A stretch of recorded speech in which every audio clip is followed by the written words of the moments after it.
Sound system छान आहे, सत्संग साऊंड सिस्टीम अकोला. बापू तुला गजानन महाराजाचा आशीर्वाद आहे. अरे सध्या ज्ञानोबराय तुकोबरायच्या नंतर सगळ्यात वारकरी संप्रदायाचं काम कोणी जोमानं करीत असेल तर महाराष्ट्राच्या मातीत सद्गुरू गजानन बाबा. वारकरी संप्रदायाचं तितकं मोठं काम दादा पाटील एकही संस्थान करीत नाही, फक्त शेगाव करते. भजनाला सतरंजी, भजनासाठी टाळ, चांगल्या सुरेल गायकासाठी पेटी, पखवाज, वाटेल ते असे अहो दिंडी घेऊन गेल्याच्या नंतर कपडे. इधर 2-2.5 महिन्याला वारीला जात असतो. जशी पंढरपूरच्या 4 वाऱ्या करतो तशा इकडच्या पण 4 वाऱ्या करतो. मला ते आवड. तिथल्या कणाकणात पांडुरंग नाचतोय, विटेवरचा मालक नाचते. तिकडचं वारं लागलं तुम्ही असं चांगलं नाही. माळकरीच ना, जळाला असताच ना माळ नसला सोपं आहे का. अजयबाईला कुकू तिला सवाशीन म्हणत असते. डोरलं घातलं 3 छटाकाचं कुकू नाही तिला कोण आहे म्हणे. मी येणार का तुला चोंभाळायला भांगाऱ्या भुंगाऱ्याला? मला का तुला पोरगी द्यायची का तू नाही पारण करायची? तू माझ्या पक्वा द्यायला, माझ्या गायकायला, माझ्या कीर्तन करायला आवाज देतो म्हणून तुला चोंभाळायला. तमाशात लय नाचायले. विठाला विठाला विठाला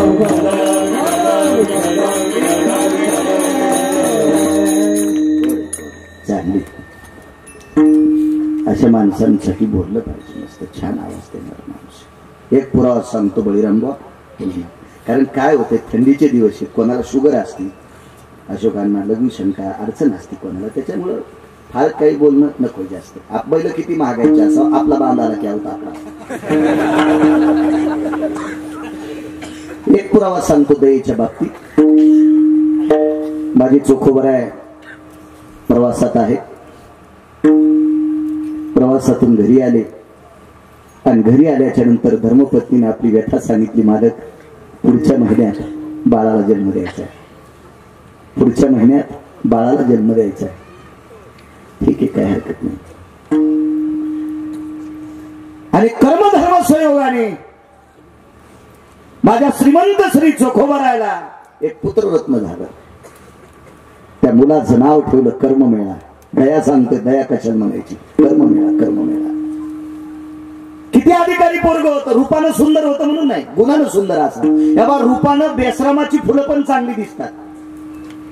भोजेकर बाबा, रूपानं बेसरामाची फुलं सुद्धा चांगली दिसतात. महाराजांच्या भोवताला हरामखोर पण येडे घालतात. म्हणजे ते चांगले असतात असं डोकं लावायचं नाही. काही नसते.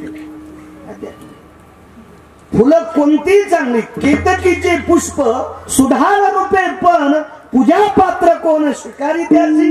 केतकीचं फुल दिसायला सुधार दिसते, पण आई साहेबांनी पूजा केली, पिंडावर फुल टाकलं, त्या दिवसपासून ते फुल बेईमान झालं. सीतेनं फुल टाकलं होतं पिंडावर, त्या दिवसपासून केतकीचं फुल तुच्छ. बेसरामाचं फुल दिसायला सुंदर, सुगंध नाही त्याला.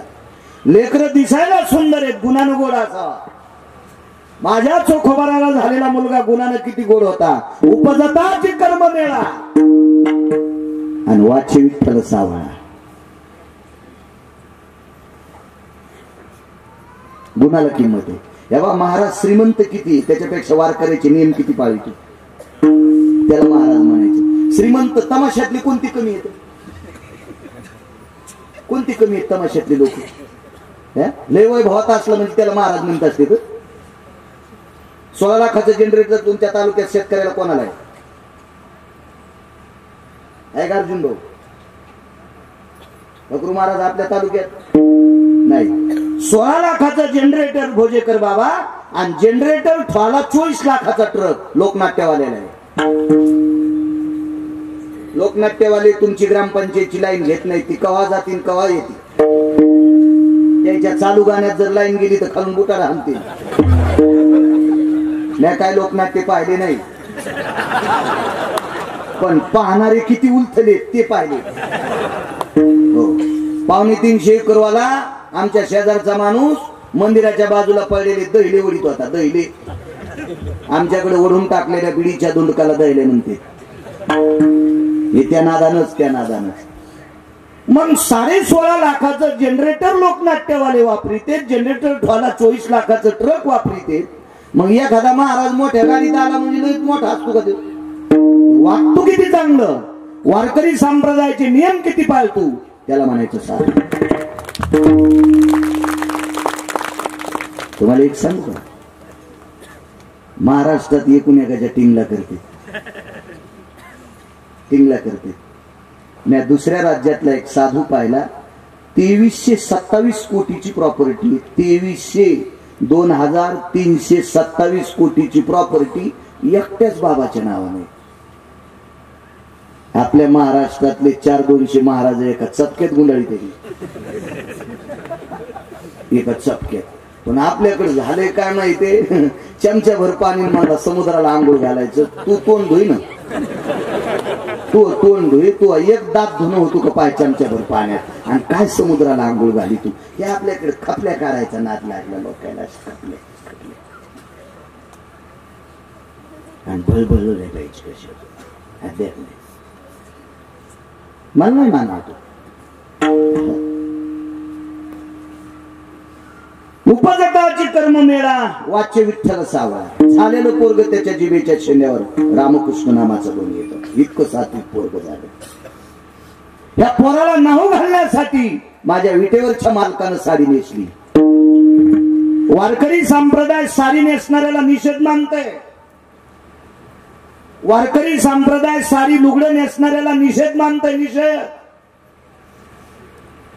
रिकामी जागा, नाचे जो कोंबडा तो सप्तजन्मी हिजडा.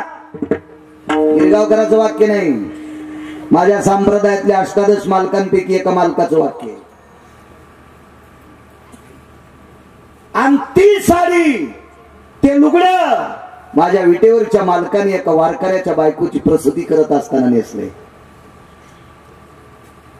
सांगा, गायनिक बायका असतात त्या लुगडे, त्यांच्या अंगावर कपडे असते स्त्रीचे, ठीक आहे.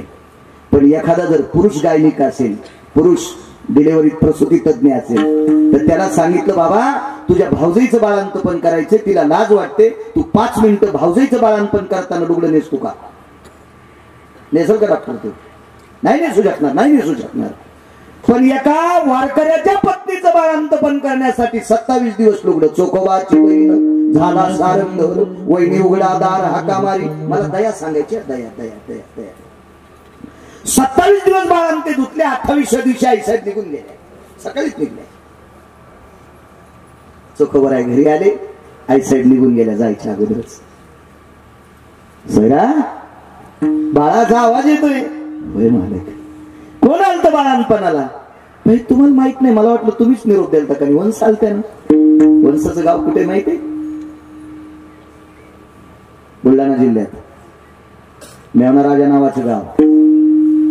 त्या मेवना राजा माझ्या चोखोबरायच्या बहीण राहत होत्या निर्मळा. आता फक्त चोखोबरायचं मंदिर राहिले, आणि ते मंदिर करण्यासाठी महाराष्ट्रातला एक तत्वनिष्ठ वारकरी, माझे मी ज्यांना अंतकरण मानतो असे आदरणीय, पूजनीय, वंदनीय सद्गुरू पाचपोर बाबा त्या मंदिरासाठी फार झटतात. शासनानं 4.5 कोटीचा निधी दिलाय, पण तिथलं प्रशासन तिथे ढवळाढवळ करायला. इतकं अंतकरणात प्रेम आहे. परवाला डॉक्टर उशे साहेबांकडे आम्ही जेवायला होतो. इथं योरे बाबांच्या आश्रमावर कथा होती त्यांची. मलाही आमंत्रण जेवण्याचं, त्यांनाही तिथं आम्ही डॉक्टर उशे साहेबांकडे जेवायला बसलो. डोळ्यातून पाणी आलं पाचपोर बाबांच्या. महाराज, मला वाटतं मी आहे तोपर्यंत चोखोबरायचं मंदिर व्हावं, मी आहे तोपर्यंत चोखोबरायचं मंदिर व्हावं. या महाराष्ट्राच्या मातीतला ब्रह्मचारी माणूस तो पाहिलाय की ज्याने इथं कीर्तन केल्याच्या नंतर घरापर्यंत पाकिट जात नाही. ज्या महात्म्याने रामकथा केल्याच्या नंतर त्या रामकथेचा मंडप काढायच्या अगोदर पाकिट कोणातरी गौशाळेला जाते, अशा महाराष्ट्रातला एक वारकरी सद्गुरू पाचपोर बाबा. मला चोखोबरायमुळे त्यांची आठवण झाली. चोखोबरायमुळे मेवना राजा नावाचं गाव, तिथं बहीण राहती चोखोबरायची. आणि चोखोबरायने विचारलं, बुलढाण्यातून सोलापूर जिल्ह्यात ताई आलीच कशी? माझा तर निरोप नाही. आणि मग लक्षात आलं, हे सगळं विटेवरच्या मालकाने केलं. भानगड ऐका आता सर्वाभूती दया. जोपर्यंत देव आहे स्त्रीच्या रूपात तोपर्यंत सोयराबाईच्या वक्षस्थळात दूध, एवढाच पुरावा आता. वक्षस्थळात दूध होतं. मालकांचा पुरावा आहे मला. कोणी केली बाळा दुधाची उत्पत्ती, वाढवी श्रीपती सवे दोन्ही. मातेच्या पोटात बाळाची वाढ होत असते आणि जसं जसं बाळ वाढेल तसं तसं या पवित्र देशाच्या माऊलीच्या हृदय कमळामध्ये वक्षस्थळामध्ये त्याच्यासाठी अमृत वाढत असते, अमृत वाढत असते. पण जोपर्यंत ब्रह्मांडाचा मालक आहे, काय शरीरात व्याधी असेल, शरीरात एक अडचण होती, व्याधी होती, आजार होता. म्हणून सोयराबाईंना दुग्धाच्या ग्रंथी कमी होत्या. मी काही डॉक्टर नाही, पण वाचून सांगतो. मी भोजेकर बाबा ऐकून फक्त 6च लोकांचं सांगितलं. त्याच्यापैकी वैकुंठवासी नामनिष्ठ माधव महाराज मगर एक, सुरज खेडकर आणि अजून 5 लोक.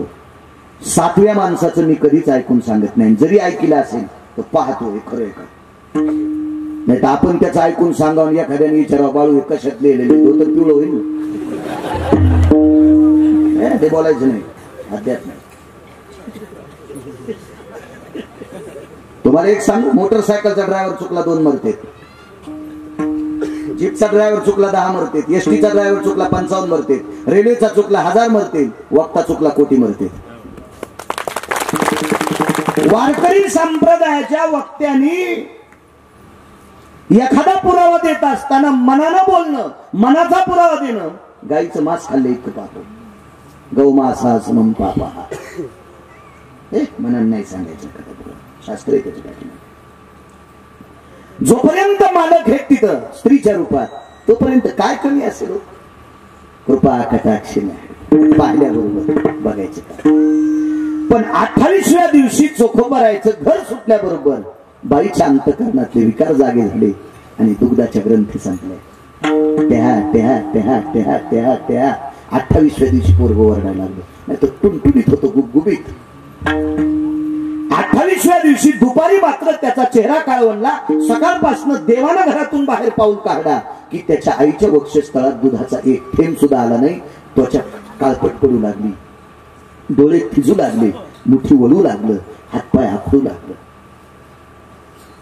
मालकाला आनंद वाटला, मुलगा झाला. एक बोलू मालक, सकाळपासून बाळाला पाजण्यासाठी काहीच नाही. का ग 27 दिवस काय पाजलंस? वक्षस्थळात दूध होतं, पण वंश गेल्यापासून वक्षस्थळातलं दूध संपलं, लक्ष्मी निघून गेली. लक्ष्मीचा मालकच तिथं होता, दूध संपले मालक वक्षस्थळात. परिस्थिती इतकी नाजूक होती महाराज. एकेकाळी जातीय पगडा इतका विचित्र झालेला होता, इतका विचित्र झालेला होता. त्या काळात विशिष्ट प्रकारच्या लोकांना कोणाच्या दारात जाणं परवानगी नव्हती. चोखोबराय नाल्या उपसायचं काम करायचे, गल्ल्या धरायचं काम करायची, तुमची आमची मेलेली जनावर बाहेर नेऊन टाकायची आणि तुमच्या आमच्या मुलामुलींच्या लग्नातल्या कार्यक्रमातलं जळतण सरपण 2.5 किलोच्या कुऱ्हाडीनं या पिंजरा हलायचा, त्यांचा फासोळ्याचा पिंजरा हलायचा आणि खंताळ लाकडं फोडून आपल्यासाठी स्वयंपाकासाठी इंधन तयार करायची. ही कामं माझ्या चोखोबरायची होती. आणि 4थं काम होतं, चोखोबरायला गौंडी काम येत होती, बांधकाम सुद्धा करायची. त्या बांधकाम करत असतानाच मृत्यू पावला, मंगळवेड्याची भिंत बांधत असताना. असा निष्काम साधू, पवित्र साधू, प्रसादात जन्माला आलेला साधू. चोखोबरायचा जन्म प्रसादातला आहे. चोखोबरायचे आजोबा रानोबा नावाची व्यक्ती एका श्रीमंत माणसाची आंब्याची डाल घेऊन जायची पंढरपूरला. आता चोखोबरायची समाधी, त्या समाधीच्या अलीकडे डाल ठेवायची, पुजाऱ्याला आवाज द्यायचा, त्या आंब्याच्या डालीवर पाणी टाकायचं ना आंबे धुवून पुजाऱ्यांमध्ये न्यायचे. चोखोबरायचे वडील शूद्र होते म्हणून, चोखोबरायचे वडील शूद्र होते म्हणून. सांगा एक मुद्दा, एकादशी कोणाचे लोक धरतात? हिंदूचे का मुसलमानाचे? हिंदूचे. आणि केळी सफरचंद कोणी कित आहे? मग एखाद्या केळात एकादशीच्या दिवशी 7 भाई निघला का?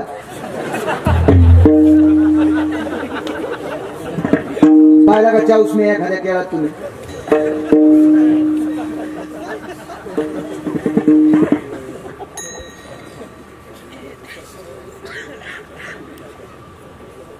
चला निषेध होते. किती निषेध असेल. पण 35व्या वर्षी चोखोबाराच्या वडिलांना आणलेली आंब्याची डाल धुवून येते. 35व्या वर्षी काय मालकात जागरूकता आली. तेव्हा वरून वैभव दिसते म्हणून मोठं नाही म्हणायचं. मी मगाशी सांगितलं 1400 रुपयाची बिस्किट कुत्र खाते ते वैभवशाली. 1,28,00,000ची गाडी. मी काल वारीला गेलो. आमच्या ड्रायव्हरचा उसला अवघड चालू होती म्हणून मी रेल्वेने गेलो. चांगल्या डब्यात बसून गेलो. तुमच्यात पैसे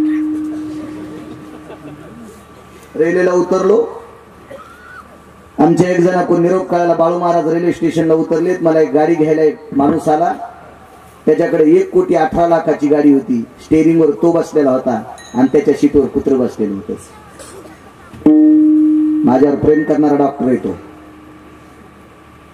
पण त्याच्या सीटवर कुत्र बसलेलं होतं. कुत्र किती नशिबा असेल कुत्र. 1,18,00,000च्या गाडीत बसले आणि गिरगाव करायला घ्यायला स्टेशनला आले. कुत्र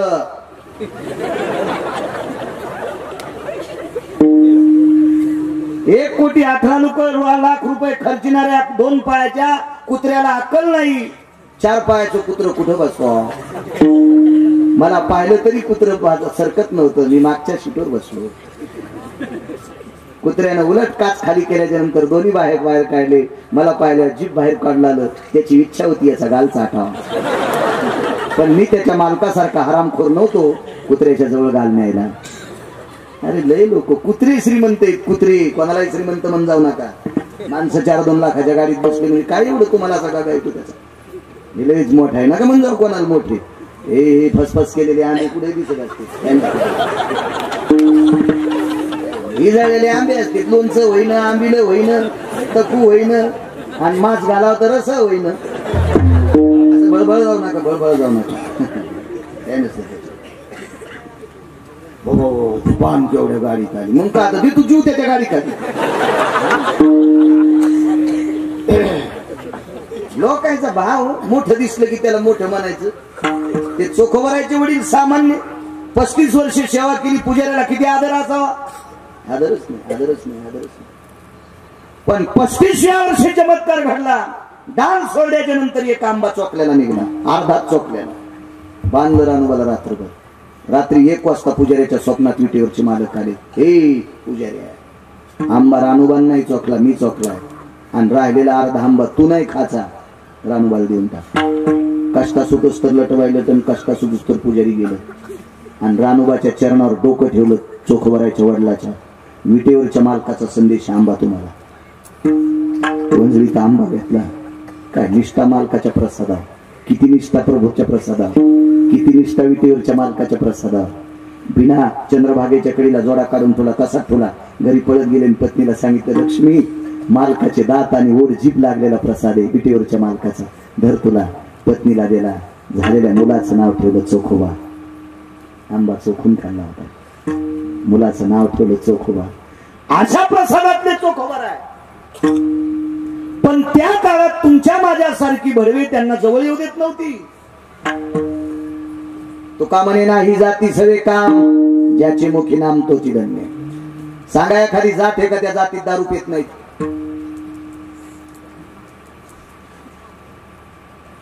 जामने नावाचं गाव आहे. एखाद्या वेळेस तुम्ही गेला असताल. 2530 मतदान पारधी समाजाचं. पारधी समाजाचं जामने नावाचं गाव. कृष्णाजी माऊली जायखेडकर प्रसिद्ध महात्मा होऊन गेले खानदेश मध्ये. त्या महात्म्याच्या कृपेने 450 पारधी समाजाची माणसं माळकरी झाली. 450 लावरं चित्र शशी रानडुकर धरणारे. तिथे किर्लोस्कर नावाचा एक व्यक्ती आहे. तो जामदे ते पंढरपूर दोघं नवरा बायको लॉकडाऊन मध्ये पंढरपूरला पायी ते म्हणला पाणी पण देऊन गेली लोक. मग पंढरपूर मध्ये आल्यावर पाहिलं त्यांना असा पाय खोड्याच्या नंतर एखाद्या लसणाच्या काचोळ्या निघावता अशा पायाच्या काचोळ्या निघत होत्या. पारधी समाजाचा माणूस पारधी. दोघं नवरा बायको वड्या खोड्याचं पाणी पित पंढरपूरला गेले. काय कोणाला नाव ठेवता. हे पात्रता नाही आपली दुसऱ्याला नाव ठेवण्याची. दुसऱ्याच्या अंतकरणातला सद्भाव बघत जा. लोकांना शिव्या द्यायची आपल्यात पात्रता नाही. मी चांगला मोह चांगला आणि दुसरे खराब आहेत का हराम खोरा. विठाला विठाला विठाला विठाला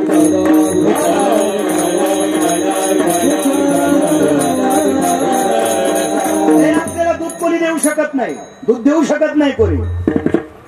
आणि मग दूध आणायचं कुठून? एक वाक्य ऐका.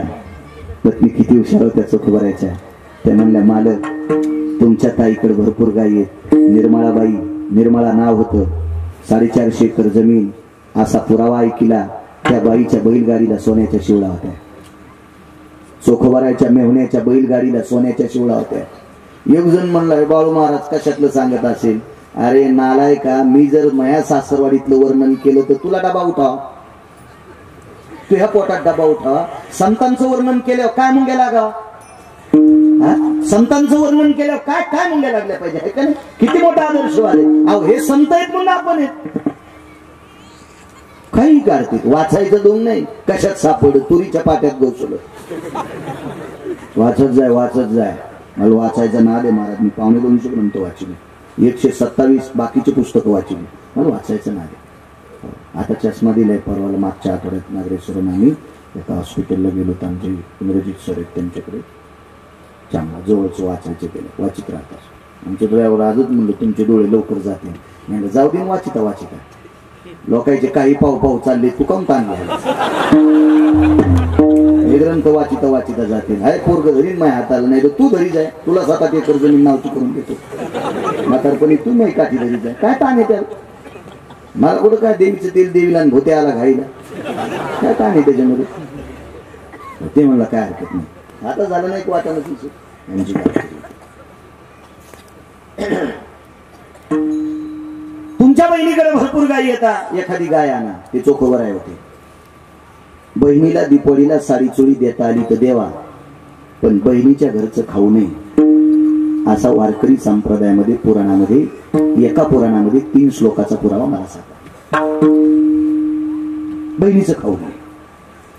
पण बाई किती हुशार होत्या. बहिणीची गाय आणा. पैसे नाहीत म्हणून विकत घेता येत नाही. पैसे नाहीत म्हणून विकत घेता येत नाही. आणि तुमच्या बहिणीच्या गाईचं दूध फुकट खायचं नाही.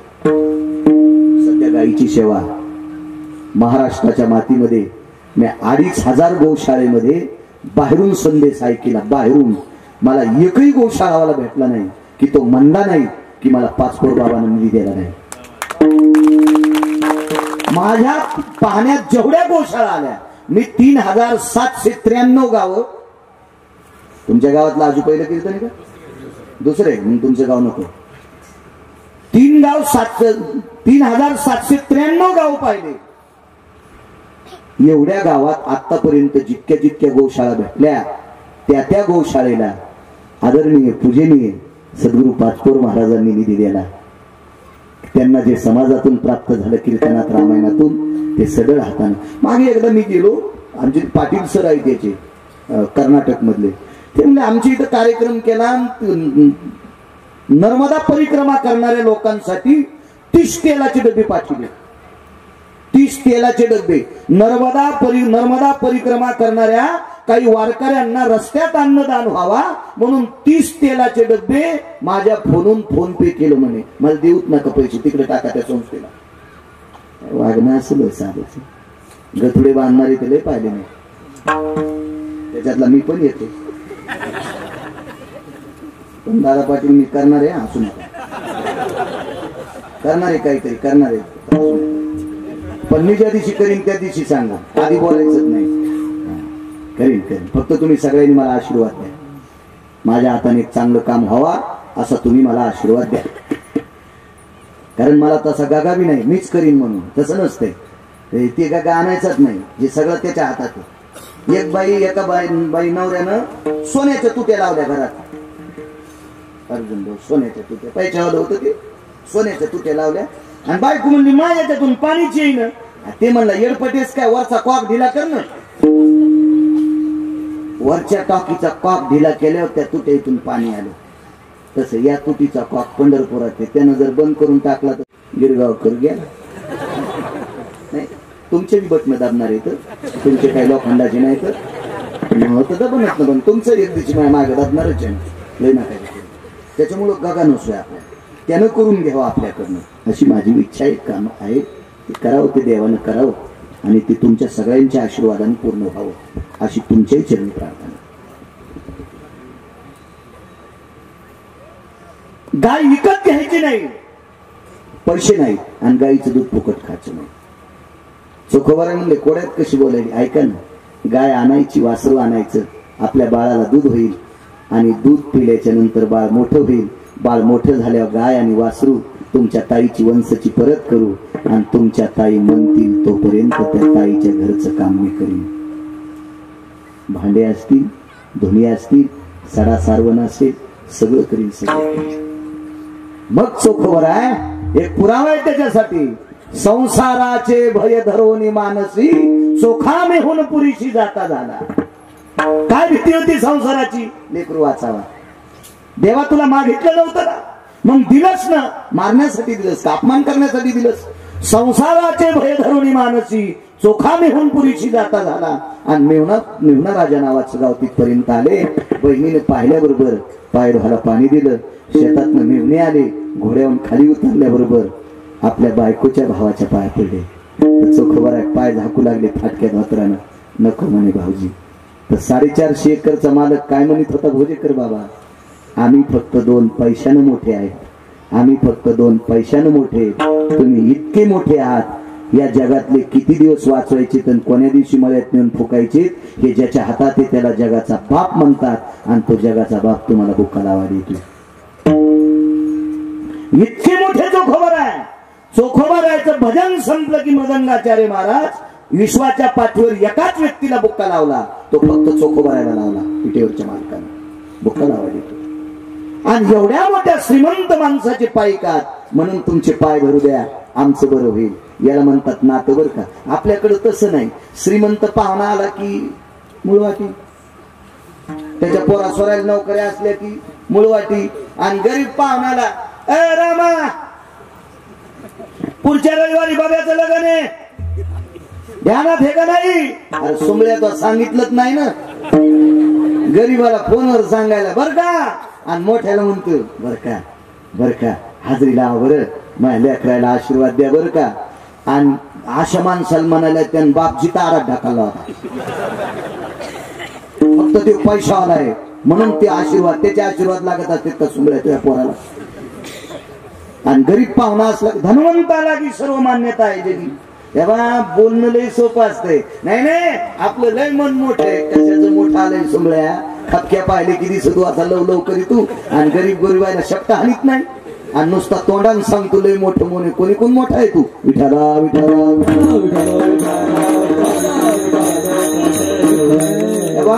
चोखोबाराला पाचट नव्हती, उसाची पाचट देत नव्हते. पाचट मेलेल्या जनावराचं चामडं काढायचं, जनावर पुरून टाकायचं, ते चामडं रंगवायचं, आणि रंगवलेलं चामडं झोपड्यावर टाकलं, त्याच्यात संसार केला. आणि विटेवरच्या मालकाचं भोजेकर बाबा भजन केलं.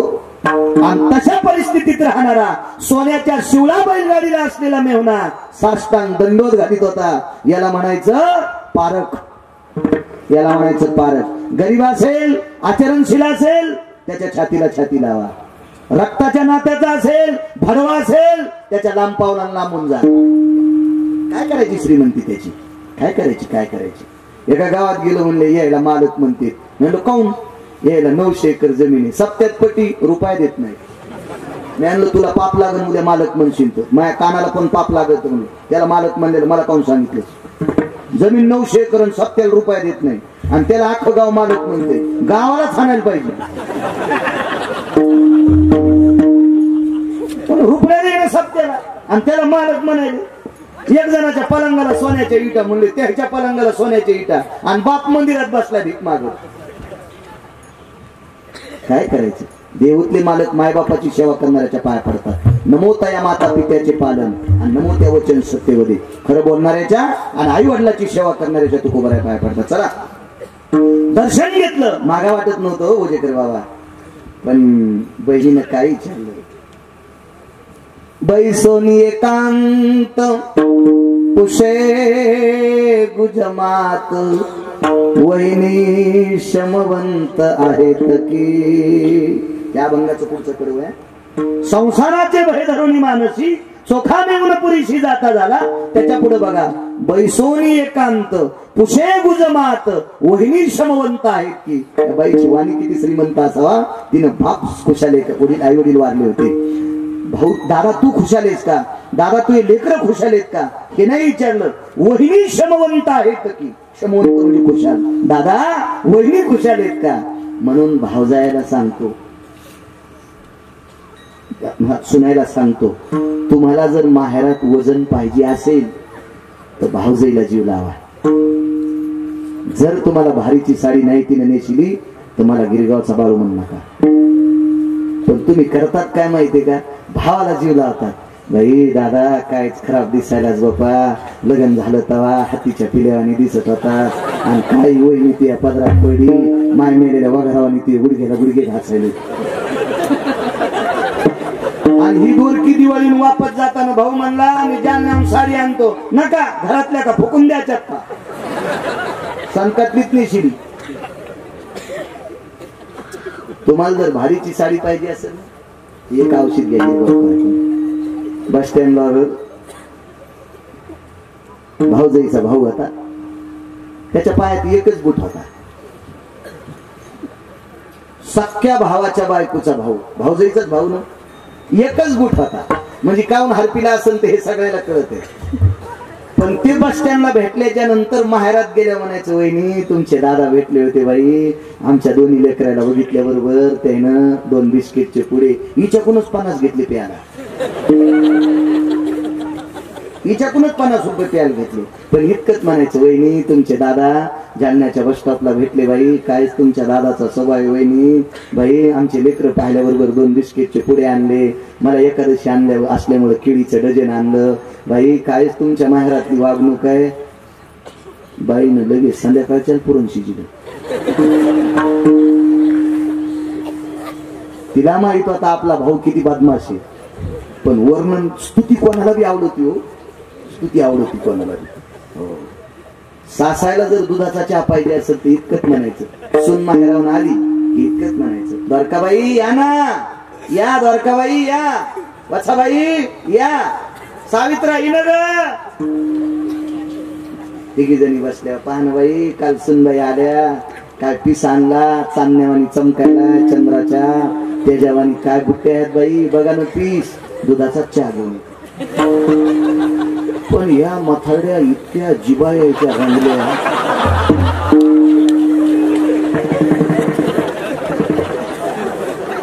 येड्यावानीच करायला त्या मथाड्या.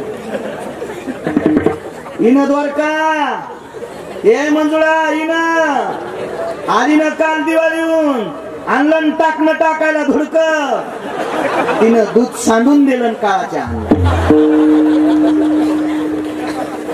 आपल्या तोंडावे माय सगळं, आपल्या जिभेत आहे. आपण चांगलं वागायचं, चांगलं बोलायचं, विश्व आपल्यावर प्रेम करते, काय कारण. आणि जिथं कडक बोलायचं तिथं कोणाच्या बापाला घ्यायचं नाही, काय नाही घ्यायचं कोणाच्या बापाला. ठाम बोलायचं, खरं बोलायचं, कडक बोलायचं. काही सगळे खुशाले. तुला भाचा झालाय पण दूध नाही. दमनी झुकली, दमनी झुकली, दमनीत ढकलीत वासरू टाकलं, मागून ढकली असते त्याच्यात. जिंच्या पॅन्टेवाल्यांना डमणे माहित नाही. फार काय झालं तर तुम्ही रेंग्या पाहिल्या असत्या. रेंग्या डमण्या ह्या गावातून माहेरातून मुलगी झाला, रेशमाच्या पडदाने असायच्या, इकून तके तिकून तके, येऊच्या कमतेच्या जास्त विदर्भात डमण्या. लोणारच्या यात्रेत सखाराम बाबाच्या यात्रेत डमण्या भेटायच्या. लोणीला सखाराम बाबाच्या लोणीच्या यात्रेत सुतारे भेटायचे. हो, अजून 2-2 म्हातारे मेले तरी त्याच्या नातवायला अजून सुतारे आहेच, अशी सुतारे भेटायची. तिथे लय अशा चांगल्या वस्तू भेटायच्या, दमण्या, जुन्या गाड्या, अशा त्या काठ्या गिठ्या, असं थाट वैभवशाली वस्तू भेटायच्या. अशा दमण्या उद्या ते घुंगरण ते थाटण बिटण मस्त असायचे. तुम्ही रेंग्या पाहिले, ते रेंग्याचं नाही सांगत, वेळ झाला नाही. आणि मग काय झालं, त्या ढकलीत वासरू पाठीमाग गाय बांधली, चोखवरायला मधात घेतलं, गाडी हातायला मेहणे बसले आणि बुलढाणा जिल्ह्यातून मंगळवेढ्याला गाडी आली. आल्याबरोबर पाहिलं वासरू टवटवीत वासरू गाय दया सांगतोय. बायकोनं सांगितलं मालक आतापर्यंत मुलानं धीर धरलाय पण एक काम करा दूध लवकर काढा सांगतोय. आणि मग चोखवरांनी वासरू सोडलं. गाय दूध कोणासाठी देते? वासरासाठी. आपण वासराला पाजित होत. शेळी कोणासाठी दूध देते? मसड कोणासाठी देते? वगारासाठी. म्हशीवाले माणसं हुशारू हाल्या जर झाला ना तर पहिल्या दिवसाचं 3 दिवसाचं दूध फुल पाजिते. त्या दुधानं ते मरत. ते मेलं की त्याच्या पोटातलं चटकाडी ते साडी तनस मनात घाली ते त्याच्या पायाला अशा खुट्याला येते आणि म्हशी पुढे उभं करते आणि त्याला हरभऱ्याच्या डाळीचं पीठ येडपट मसर त्याला चाटल्यावी पाना सोडते. म्हशी असतात गाई तर म्हशीतले फरक पडतो. तुम्ही अजून बी लक्षात घ्या. गाय नदीला पाणी पिली तर पाणी पितीन चारा खाती. मसर पाणी बी पितीन शेण तिथं टाकते. कोणाच्याच जीवनात म्हशी येऊ नये.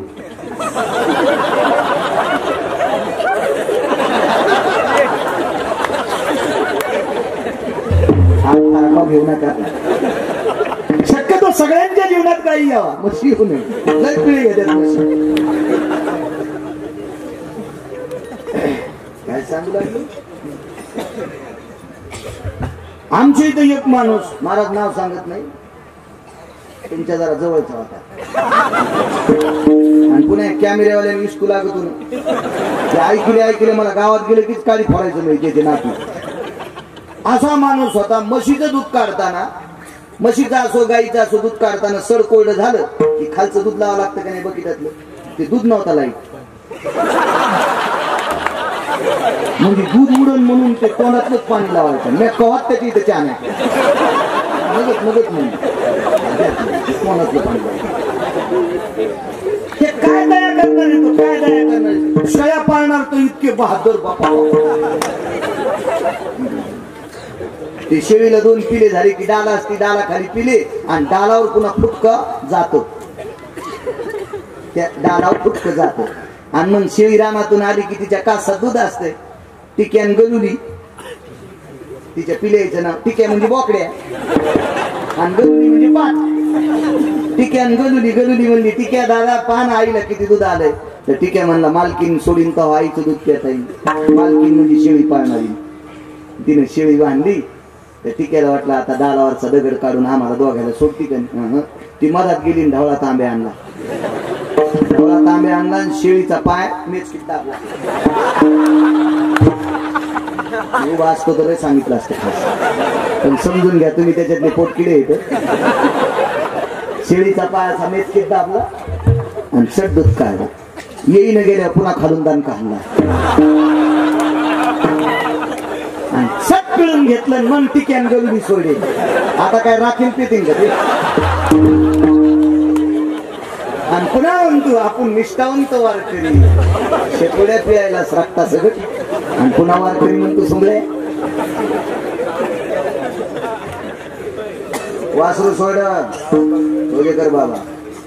वासरू सोड्या बरोबर तानयाची लागतासाठी पाना सुटला आणि वासरू आखडत असताना दोरी गळ्याला घासली आणि तोंडातलं दूध बाहेर आलं. कळ अंतकरण तुटलं. देवा अरे आपल्या लेकराच्या वाचण्यासाठी गायीनं पाळलेलं वासरू तिच्या लेकराला दूर करून आपण आपल्या लेकरासाठी दूध वासरू सोडून दिलं आणि बायकोला सांगितलं त्यानं दिलंय. वाचायचं का मारायचं ते ठरीन पण वासराला आखून दूध नाही काय.